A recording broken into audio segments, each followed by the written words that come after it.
Hi everyone, it's Don and I hope you're having a fantastic day. Well, we have some ship announcements coming. We have a celebrity ship going to a new port. We have two Norwegian Cruise Line ships starting up in another city, which just adds to more accessibility for people because it's a smaller cruise port and they're spreading out the ships a little bit more. We also have a story of a family. I don't know how many times I have to warn people about this, but again, they missed their cruise because they didn't check something and they were turned away at the cruise port. And hey, Victoria, BC just welcomed their 10 millionth cruise passenger. Today's video is brought to you by Private Internet Access. I give away lots of advice, but the two hard and fast rules I always have is number one, always travel with insurance, and number two, always use a VPN.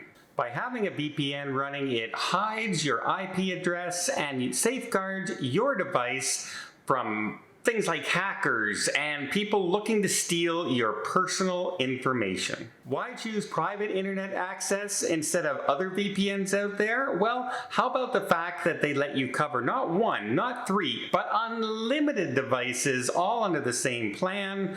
From computers to cell phones to laptops to tablets, you name it, you can cover it. Another reason I use private internet access is that they have a no-log policy, which means they do not store any private information, and this has been proven in court by a third-party audit. Now, by using my link below, you can save 83% on your subscription, as well as 4 months free as well. So as little as $2.03 a month, you can travel and rest easy with peace of mind like I do.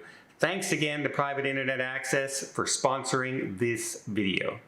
So Celebrity just announced that the Celebrity Equinox will begin making her way from Port Canaveral. That's right, Celebrity is now another cruise line sailing out of Port Canaveral, which is the busiest cruise port. It surpassed Miami now in how busy it is, and adding another ship is only going to make it even busier. Luckily, it's more of a spread out port than Miami is. However, they keep adding and adding and adding. How long before that cruise port becomes really congested? Let's hope they maintain the space a little bit, because it is a nice cruise port. It's a very easy cruise port to access, and it's a nice little drive up into the cruise area. So it is one of my favorite ports to sail out of. Speaking of new ports to sail out of, Baltimore is getting two ships now from Norwegian. It's getting the Norwegian Sky and the Norwegian Sun starting in September. Well, that's good news because it's adding more ships to a different port that people don't necessarily have to go to Florida or into New York or Boston. They can set sail from different cruise ports and different terminals, which makes it a lot easier. Now again, these are smaller Norwegian ships. They're not the Prima, they're not the Encore. But a lot of people absolutely love sailing on these size ships. They're not too overcrowded, and they still have lots of great experiences and entertainment and dining on board as well. Good news there. And hey, speaking of good news, imagine you get off a cruise ship to visit Canada, you get off in Victoria, BC, and all of a sudden there's cameras and there's photographers around, the mayor's there and cruise officials are there, and you were just told that, hey, you are the 10 millionth cruise customer. And I'm going to myself, oh, what are they going to give me? Are they going to give me a free cruise? Are they going to give me some big...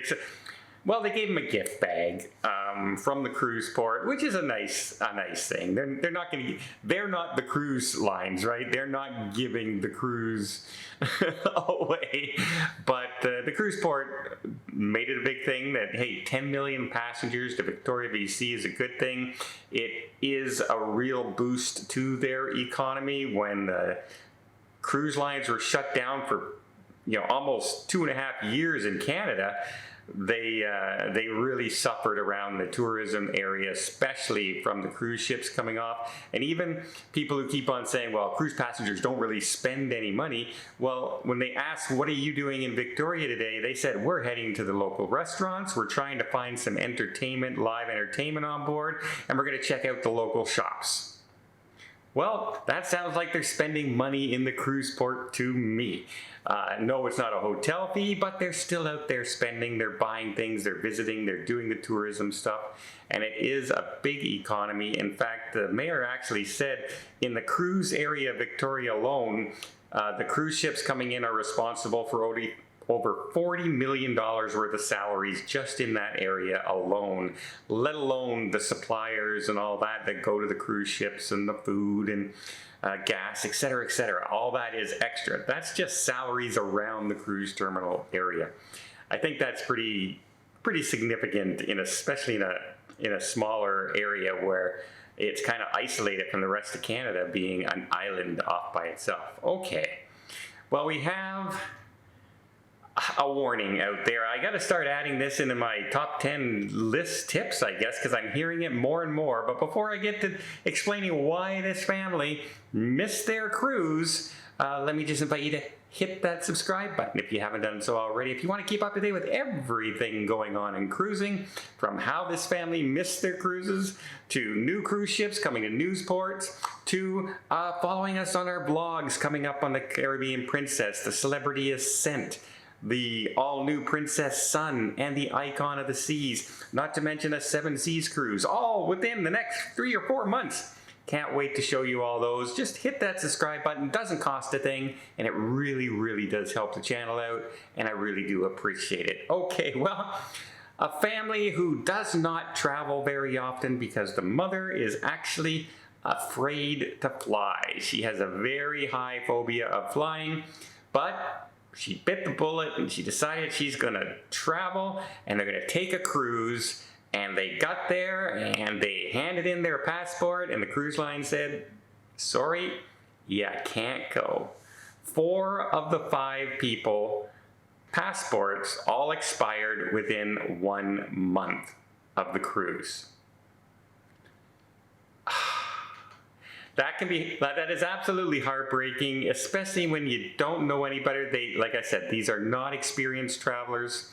They don't normally do this, and they were, I guess, in a little over their heads. In case you don't know, most areas around the world, if you need a passport to go there, absolutely you need at least 6 months. Now, it does vary. When Tony was going into Australia, one of them had no restrictions into New Zealand or Australia, but one of them had a 3-month limit. In fact, when he got to the airport almost, the ticket counter almost didn't let him on, even though he had double-checked himself to make sure that his passport was still within the time frame, because it was less than 6 months, but it was in the 3-month time period that country allowed, and they almost didn't let him on the plane. So it's a very big thing to check your passports. And a lot of people were trying to say, hey, well, the cruise line should have let them know, and the airlines should have let them know, and their agents that they use should have let them know. And unfortunately, it's not up to them. If you look at your cruise documentation and everything, they always say, make sure you check your documentation. Make sure you have everything you need. Sometimes there are visas involved and you have to get it from embassies depending on where you're going. It's not always an app that you can use. There are lots of different reasons that the cruise lines say, well, they will try and recommend that, and show you a list of things that you need for your cruise, but you have to check them out. And not every agent in the world is an experienced traveler to every country in the world. And so, unfortunately, it's on us. It's absolutely on us to make sure our paperwork is in order. So, again, if your passport is going to expire within 6 months of the last day of the cruise, not the first day. So if you're going on a 24-day cruise and the cruise your passport 6 month ends in that 4-day period or 28-day period, you could be ineligible to get on that cruise or even fly to your destination. So please check your passports. I don't know why, but I check my passport every time I'm ready to cruise, and I expire in 2030. I still got 6 years to go before I have to worry about it. But in my head, it's an automatic reaction now. Check your paperwork, and I still, to this day, before every cruise, check my passport. I don't know why. I have lots of time, but it's a good habit to be in. Well, I hope you appreciate this video. If you did, please give it a thumbs up. We'll see more tips, more tricks, more travel vlogs from around the world. Hit that subscribe button. Till next time, have yourself a safe and a great vacation.